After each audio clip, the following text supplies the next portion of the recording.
Imagine yourself standing in your driveway, staring down a $50,000 hunk of useless metal that's technically a car, realistically just a very expensive paperweight. You did everything right. You researched the brand, you checked the initial quality, awards, and you signed the papers with the confidence that comes from buying a household name. But 6 months later, you're stuck in the left lane of a busy highway with an engine that has decided to commit suicide or a transmission that feels like it's being fed a bag of hammers. This isn't just a mechanical failure, it's a financial betrayal. Owners thought they bought a reliable ticket to freedom, but instead, they signed up for a multi-year lease on stress. We aren't talking about fluke accidents or poor maintenance. We are talking about engineering negligence that cost regular people billions of dollars and turned once proud badges into warnings. These are the cars that didn't just break down, they dismantled the very reputation their manufacturers spent decades building. And the worst part, for many of these cars, the manufacturer knew the disaster was coming before the first customer even turned the key. At first glance, every car on this list looked like a home run. Think back to 2011. Ford was the darling of the American auto industry, the only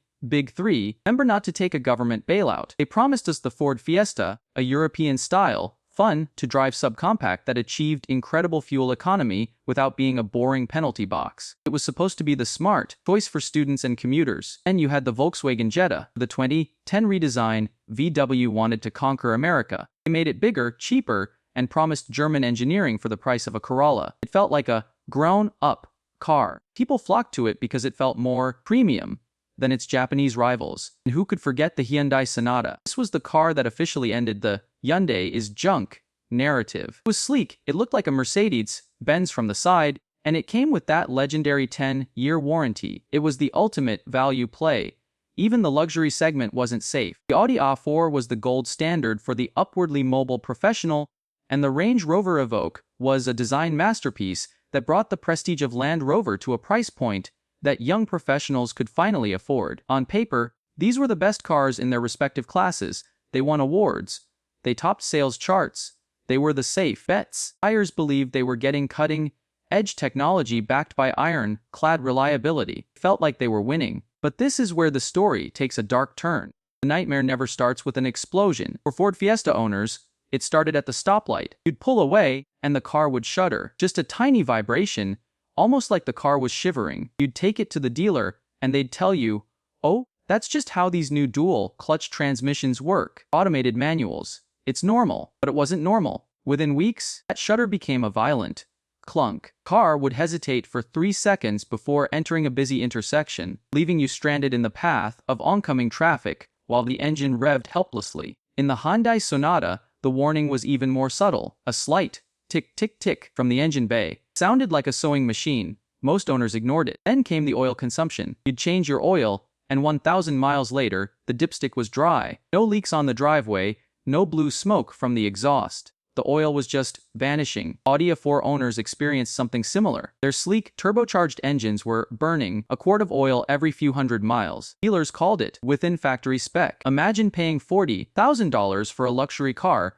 and having to keep a case of oil in the trunk just to make it through a work week. Over at Land Rover, the Evoque owners were dealing with ghost in the machine syndrome. A screen would go black. Gear selector wouldn't rise from the console.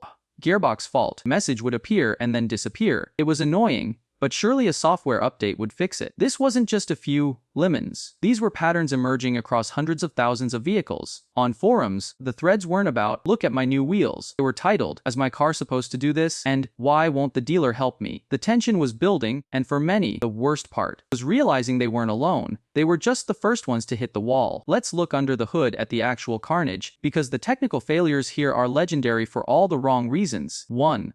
The Ford PowerShift disaster. The PowerShift transmission was a dry clutch system. In simple terms, it used a computer to shift a manual gearbox. The problem? It was fundamentally flawed for stop and go traffic. The seals would leak oil onto the dry clutches, causing them to slip and chatter. The computer would get confused, leading to neutral outs, where the car would simply lose power at 65 miles per hour. Ford knew about this. Internal documents later revealed engineers warned management the car wasn't ready. They shipped it anyway. It wasn't just a bad part, it was a bad concept that couldn't be fixed with a simple software patch. 2. The Hyundai Theta 2 self-destruction. This is perhaps the most expensive mistake in modern automotive history. During manufacturing, metallic debris, basically tiny shards of steel, was left inside the engine's crankshaft oil passages. As you drove, these shards would circulate through the engine like shrapnel, scaring the bearings and eventually causing the engine to seize entirely. Often, the engine would literally throw a rod through the side of the block, sometimes resulting in a fire. Hyundai's fix was a software update that would detect the vibration of the engine dying, effectively a hearing aid for a heart attack. 3. The Audi 2.0T piston ring fiasco. Audi's 2009 to 2012 engines had piston rings that were designed to be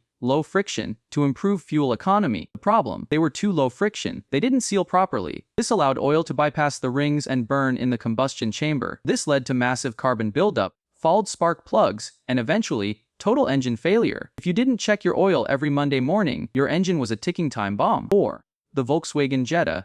Decontenting. An electrical gremlins. Volkswagen tried to make the Jetta too cheap. They switched the sophisticated rear suspension for an old-school torsion beam and used lower-quality plastics. The real disaster was the electrical architecture. These cars suffered from intermittent failures that mechanics couldn't find. Sensors would fail, the ABS modules would die, and the ignition switches would lock up. It was a death by 1,000 cuts scenario where the car stayed in the shop more than on the road. 5. The Range Rover Evoque transmission and turbo failures.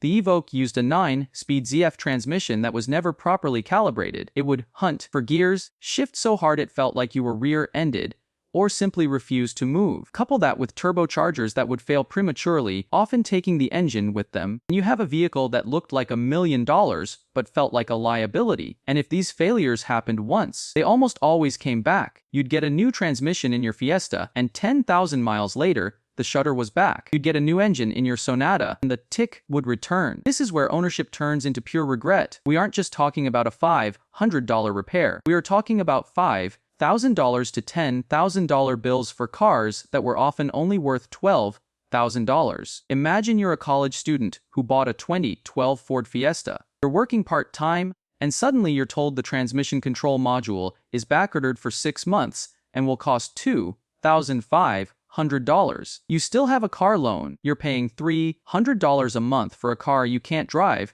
and you're taking the bus to work. This wasn't a rare story, it was the standard experience. For Range Rover owners, the luxury experience quickly turned into a horror movie. These cars depreciated like a rock in a lake. Who wants to buy a used Evoque with a shifty transmission? Owners found themselves underwater on their loans, owing $25,000 on a car that was worth $14,000 and needed a $6,000 repair. The emotional stress was staggering. Imagine driving your family in a Hyundai Sonata, knowing that at any moment, the engine could seize on the highway. There are stories of owners being denied warranty claims because they didn't have a receipt for an oil change from 3 years ago, even though the failure was caused by a known manufacturing defect. The used car trap was even worse. These cars flooded the secondary market. Unsuspecting buyers saw a 2013 Audi A4 for a great price and thought they were getting a deal. They didn't realize they were buying someone else's $8,000 problem. This repair bill shocked owners, leading many to sell the car at a massive loss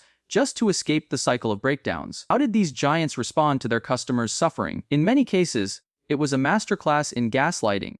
Ford spent years telling Fiesta owners the shuttering was normal driving characteristic. They issued customer satisfaction programs instead of recalls, which basically meant they'd fix it if it broke, but only within a certain window.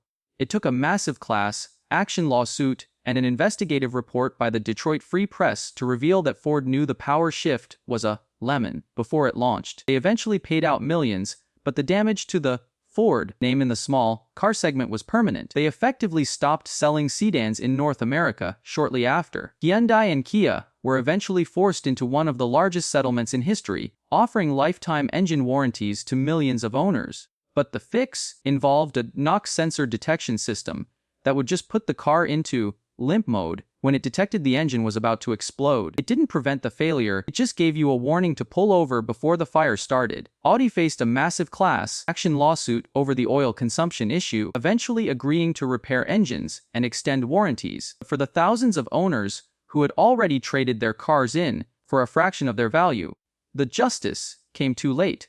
Volkswagen's reputation took a double hit. Not only did the Jetta feel cheaper, but the brand was soon hit with the Dieselgate scandal. the trust was gone. People who bought the Jetta for German reliability found themselves with a car that felt less reliable than a 15-year-old Honda. The brands treated these disasters as statistical outliers until the legal pressure became too great to ignore. It was a betrayal of the basic contract between a manufacturer and a buyer. I give you my hard-earned money. You give me a machine that works. If you are looking at one of these cars on the used market today, listen closely. Do not be tempted by the price. The Ford Fiesta 2011 to 2016, unless it is a manual transmission run, do not walk. The automatic is a ticking time bomb that will eventually fail. There is no permanent fix. The Hyundai Sonata 2011 to 2014, even with a new engine, these cars are insurance nightmares and carry a permanent stigma. The Audi A4's 2009 to 2012, unless you have proof the pistons and rings were replaced by an Audi dealer, you are buying an oil-burning furnace. The Range Rover Evoque 2012 to 2016, this is a car for people who have a second car and a very high tolerance for check engine lights. These cars are the siren songs of the used car lot. They look modern, they have nice interiors, and they are priced lower than their competitors. They are priced low for a reason. The only person who should buy these is a mechanic who enjoys working for free on their own time. For everyone else, these cars are a financial trap designed to turn your savings account into a repair shop's revenue. The lesson here is simple: a brand name is not a guarantee of quality. It's just a marketing promise. We live in an era where cutting edge often means insufficiently tested. Manufacturers are under immense pressure to hit fuel economy targets and lower production costs. And sometimes, the customer is the final test pilot. These cars damaged their brand's reputations because they proved that even the biggest names in the business are capable of releasing products that are fundamentally unfit for the road. When you buy a car, you aren't just buying a tool, you're buying peace of mind. The moment you're afraid to take your car on a road trip because you don't trust the transmission or the engine, the car has failed its primary purpose. These 5 cars didn't just break down, they broke the trust of millions. Now, I want to hear from you. This is where it gets interesting.